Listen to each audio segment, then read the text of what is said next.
2026 సంవత్సరం మార్చి 19 నుండి 2027 సంవత్సరం ఏప్రిల్ 6వ తారీఖు వరకు పరాభవనామ సంవత్సరం.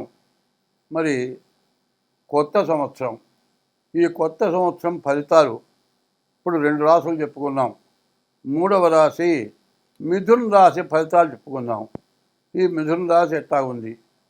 ఇంతకుముందు మేష వృషభ రాశుల కంటే కూడా మిథున్ రాశి పూర్తిగా బాగాలేదని చెప్పాలి. శుక్రుడు కేతువు తప్పితే 6 గ్రహాలు పూర్తిగా బాగాలేవు. దీనివల్ల చాలా ఇబ్బందులు, నష్టాలు, కష్టాలు బాగా ఎక్కువగా ఉన్నాయి. అందులో పాపగ్రహాలైన రవి, కుజుడు, శని, కేతువు, రాహువు ఈ గ్రహాలు పూర్తిగా విరుద్ధంగా ఉన్నాయి. 5 గ్రహాలు పాపగ్రహాలు బాగా ఇబ్బంది పెట్టే పరిస్థితిలో ఉన్నాయి. ఏ పని కూడా సక్రమంగా సాగదు. దీనివల్ల అన్ని నష్టాలే. ఏ పని చేయలేరు.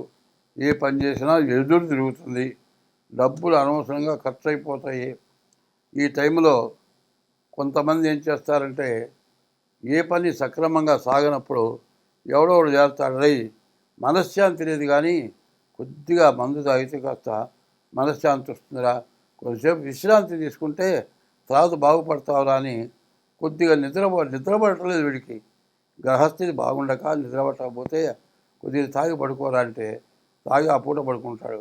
ఇక అదే అలవాటు అయిపోయి ఈ చెడు టైంలో ఏదైనా ఒక అలవాటు అయింది అంటే ఏ తాగుడు, ఏ జూదము, పరస్త్రీ వ్యామోహం ఇటువంటిది ఏదైనా జరిగితే ఇక జీవితంలో అది వదిలిపెట్టరు.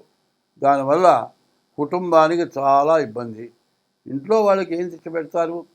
ఈ దురలవాటు వల్ల విపరీతమైన ఖర్చు అవుతుంది. కాబట్టి ఈ రాశి వాళ్ళు చాలా జాగ్రత్తగా ఉండాలి. ఎటువంటి పొరపాటు పనులు చేయకూడదు. ఎటువంటి దురభ్యాసాలకు పోకూడదు. దురభ్యాసాలు లేని వాళ్ళు దురభ్యాసాలకు పోవద్దు. దురభ్యాసాలు ఉన్నవాళ్ళు పూర్తిగా మానుకోవడం మంచిది. తర్వాత ఈ రాశి వాళ్ళు డేట్ ఆఫ్ బర్త్ ద్వారా జాతకం చూపించుకోవడం చాలా అవసరం. ఈ విధంగా జాతకం చూపించుకున్న తర్వాత కానీ మీరు దానికి తగిన ఏమి శాంతి చేసుకోవాలో తెలుస్తుంది. అది చేసుకుంటే పూర్తిగా నష్టపడకుండా నిలబడగలుగుతారు. నిలబడగలిగినటువంటి పరిస్థితి రావాలి.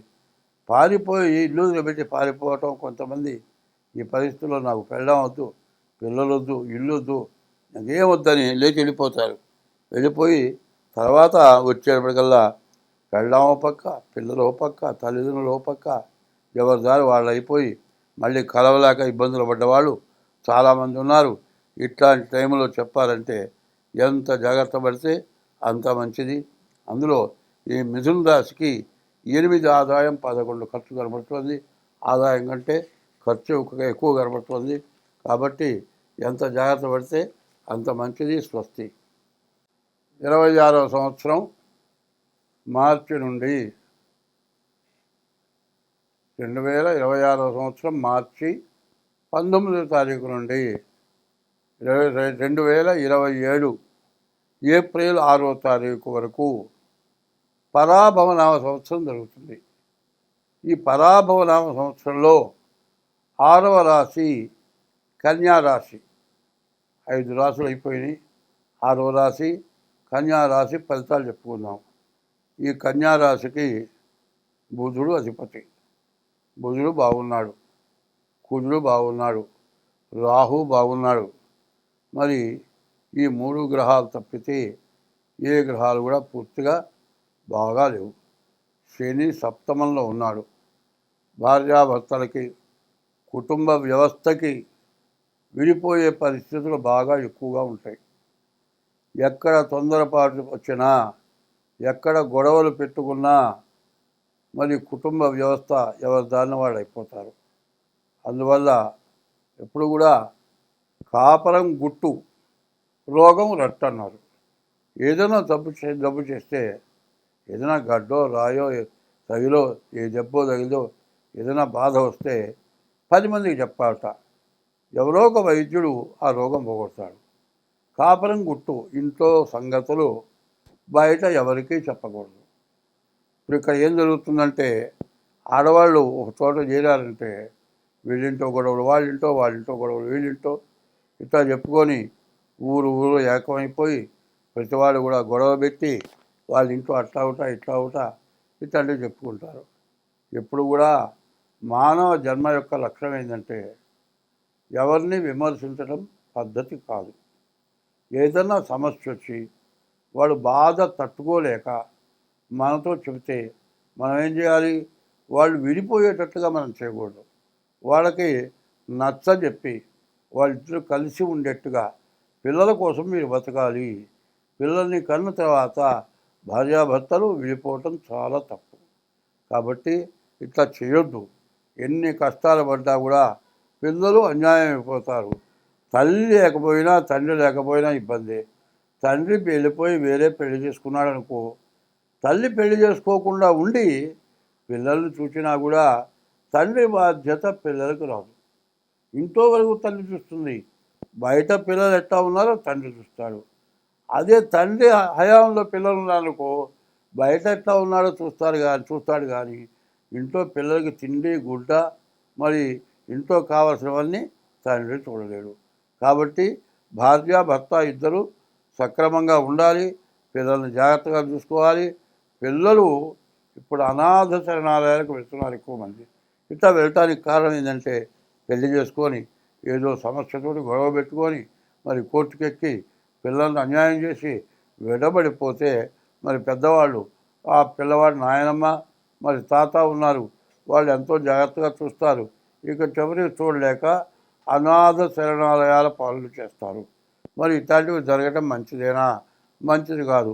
ఈ అనాథ శరణాలయాలకు వెళ్ళకూడదు. తల్లిదండ్రులు వృద్ధాశ్రమానికి, కన్న పిల్లలు అనాథ శరణాలయాల పాలు కాకూడదు.